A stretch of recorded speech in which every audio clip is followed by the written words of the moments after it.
Assalamualaikum warahmatullahi wabarakatuh. Kembali lagi bersama kami di channel Wisata Ilahi. Hari ini kita akan membahas kisah tentang Perang Bani Mustalik. Perang Bani Mustalik dari segi militer bukanlah perang yang besar. Namun di balik perang ini, terdapat pelajaran bagi kaum muslimin tentang sikap-sikap kaum munafik yang ingin melemahkan kekuatan kaum muslimin dari dalam.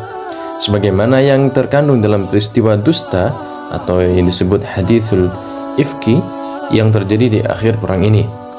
Perang ini terjadi pada bulan Sya'ban tahun ke-6 Hijriah, berawal dari informasi yang sampai kepada Rasulullah bahwa pemimpin Bani Mustalik, Al-Harith bin Abi Dirar, sedang mengumpulkan kekuatan untuk menyerang Rasulullah. Setelah meyakini kebenaran berita tersebut dari informasi mata-mata yang dikirim Rasulullah, maka beliau segera menyiapkan pasukannya dan segera berangkat menuju perkampungan Bani Mustalik.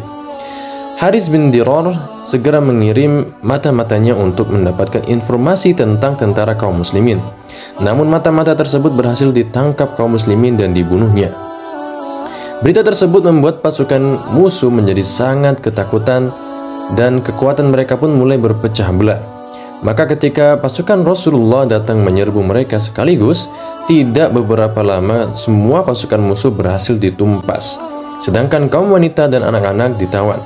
Dari pihak kaum Mustalik tidak ada yang terbunuh kecuali seorang tentara yang terbunuh oleh kaum muslimin sendiri yang dikira sebagai pasukan musuh. Di antara kaum wanita yang ditawan adalah putri pemimpin kaum tersebut yang bernama Juwairiyah binti Al-Harith. Wanita tersebut kemudian dinikahi Rasulullah setelah dimerdekakan. Maka dengan sebab pernikahan tersebut, kaum muslimin memerdekakan budak-budak mereka dari Bani Mustalik yang masuk Islam. Karenanya mereka disebut besan Rasulullah SAW. Setelah peperangan ini, kaum munafik membuat ulah yang sempat mengacaukan kekuatan kaum muslimin. Di antaranya mereka mengembuskan semangat kesukuan. Ketika sempat terjadi pemberontakan kecil antara sahabat dari kalangan Ansor dan Muhajirin, dan kemudian mereka masing-masing minta bantuan kelompoknya, Rasulullah segera melarang sikap tersebut yang beliau sebut sebagai seruan-seruan jahiliyah. Kaum munafik dengan dipelopori oleh Abdullah bin Ubay bin Salul sengaja membesar-besarkan hal ini agar kaum muslimin asal Madinah merasa emosi dan melakukan pembalasan terhadap kaum Muhajirin jika telah tiba di Madinah. Hal tersebut Allah jelaskan dalam surat Al-Munafikun. Umar bin Khattab yang mengetahui berita tersebut meminta Abbad bin Yasir untuk membunuhnya. Namun Rasulullah SAW melarangnya, khawatir akan timbul fitnah bahwa Rasulullah membunuh rekan-rekannya sendiri. Anak Abdullah bin Ubay sendiri, yaitu Abdullah bin Ubay bin Salul, adalah seorang sahabat yang soleh. Dia ingin berlepas diri dari ulah bapaknya. Maka ketika pasukan sudah tiba di pintu gerbang Madinah, beliau sendiri di pintu gerbang tersebut, dan ketika bapaknya hendak melewatinya, dia mencegahnya masuk sebelum Rasulullah mengizinkannya. Setelah beliau mengizinkannya, baru sang anak membolehkannya untuk lewat. Bahkan dia sempat berkata kepada Rasulullah bahwa dirinya siap membunuh bapaknya jika diperintahkan oleh Rasulullah dan akan dibawa kepalanya ke hadapannya. Pada perang ini pula terjadi peristiwa besar yang merupakan hasil makar kaum munafik yang dikenal dengan istilah hadithul ifki atau berita dusta. Bermula dari keikutsertaan Aisyah radhiyallahu anha dalam perang ini berdasarkan undian yang Rasulullah lakukan jika hendak berpergian untuk memilih salah satu istrinya. Ketika kaum muslimin hendak pulang dari peperangan, mereka istirahat di sebuah tempat. Saat itu Aisyah keluar untuk buang hajat. Ketika akan kembali, kalung yang dia pinjam dari saudaranya ternyata terjatuh. Akhirnya dia kembali ke tempat buang hajat tadi untuk mencarinya. Pada saat itu, rombongan kaum muslimin berangkat meneruskan perjalanannya pulang ke Madinah. Orang-orang yang mengangkat hauza, Aisyah tidak menyangka bahwa dia tidak ada di dalamnya, karena yang mengangkatnya banyak, sehingga ringannya hauza itu tidak terasa oleh mereka. Di samping Aisyah masih muda dan tubuhnya kurus.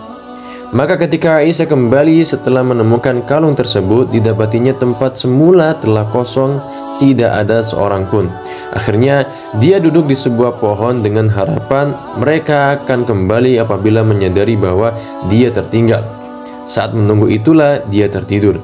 Pada saat itulah datang seorang sahabat bernama Sofwan bin Mu'attal yang tertinggal dari rombongan kaum muslimin. Dia sangat terkejut ketika didapatinya Aisyah, yaitu istri Rasulullah, seorang diri. Dia pun langsung berkata, "Inna lillahi wa inna ilaihi raji'un." Istri Rasulullah. Aisyah terbangun, kemudian tanpa keduanya berkata-kata, Sofwan menundukkan hewan tunggangannya untuk dikendarai Aisyah. Lalu dituntutnya hewan yang ditunggangi Aisyah tersebut hingga tiba di Madinah di siang hari. Kejadian tersebut segera menjadi buah bibir di kalangan penduduk Madinah dengan berbagai macam komentar. Hal itu dimanfaatkan oleh tokoh munafik dengan menyebarkan berita-berita dusta bahwa Aisyah radhiyallahu anha telah melakukan selingkuh. Akhirnya di Madinah tersebarlah berita dusta tersebut, bahkan ada sejumlah kaum muslimin yang juga termakan oleh fitnah. Mengetahui hal tersebut, Rasulullah diam tidak berbicara. Beliau segera mengumpulkan sahabatnya dan minta pendapat mereka. Ali bin Abi Thalib secara kiasan menyarankan agar Rasulullah menceraikan Aisyah radhiyallahu anha. Sementara Usama dan lainnya justru mengusulkan agar Rasulullah tetap mempertahankannya dan jangan terpengaruh fitnah dari musuh. Adapun Aisyah, ia menderita sakit selama sebulan sejak kepulangannya, sehingga tidak mengetahui berita-berita yang telah tersebar di tengah masyarakat. Hanya saja, dia tidak merasakan kelembutan Rasulullah SAW yang dahulu sering dia rasakan manakala dia menderita sakit. Hingga kemudian Ummu Mistah memberitakan hal yang sebenarnya. Seketika itu juga Aisyah mendatangi Rasulullah dan mohon izin untuk pulang ke rumah kedua orang tuanya. Aisyah tak kuasa menahan tangisnya. 2 malam dia terus menangis dan matanya tidak bisa terpejam. Namun akhirnya kesedihan itu cepat berlalu karena tak beberapa lama kemudian Rasulullah mendapatkan wahyu dari Allah yang menyatakan bahwa Aisyah radhiyallahu anha bebas dari tuduhan-tuduhan tersebut. Nah, betapa gembiranya Rasulullah SAW mendapatkan wahyu tersebut. Beliau pun segera mengabarkannya kepada Aisyah. Demikianlah drama Hadisul Ifki berlangsung kurang lebih sebulan yang berakhir dengan bebasnya keluarga Rasulullah dari fitnah keji dan kehinaan yang dialami oleh orang-orang munafik, terutama tokohnya Abdullah bin Ubay yang semakin tidak dipercaya oleh masyarakatnya sendiri. Pada peristiwa tersebut, Rasulullah melakukan hukum cambuk sebanyak 80 cambukan sebagai had atau hukuman terhadap tuduhan perbuatan zina yang tidak memiliki bukti kepada beberapa orang sahabat yang turut menyebarkan berita tersebut.